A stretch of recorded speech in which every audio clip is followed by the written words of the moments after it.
എടാ മോനെ, ഈടായിട്ട് നിന്നെക്കുറിച്ച് കേൾക്കുന്നതൊന്നും അത്ര നല്ല കാര്യങ്ങളല്ല. അതൊക്കെ ഓരോരുത്തർ വെറുതെ പറഞ്ഞുണ്ടാക്കുന്ന അച്ഛാ. എടാ, ഞാൻ നിന്റെ അച്ഛനാണ്. നിന്നേക്കാൾ കൂടുതൽ ലോകം കണ്ടതും അറിഞ്ഞതുമാണ്.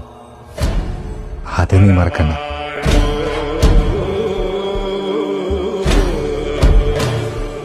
അയാളെന്ത് ഈ ചെലക്കുന്നേ?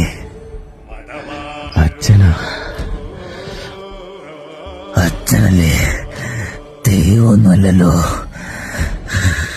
ലഹരി നിന്നെ അടിമയാക്കുമ്പോൾ പലപ്പോഴും നീ നീയല്ലാതാവുന്നുണ്ട്. നിന്റെ അമ്മയ്ക്കും എനിക്കും നിന്നെ ഇഷ്ടപ്പെടുന്ന എല്ലാവർക്കും അത് വലിയ വേദനയുണ്ടാക്കും. നീ ആരടാ? ഞാൻ നിന്റെ തോന്നലാ. തെറ്റ്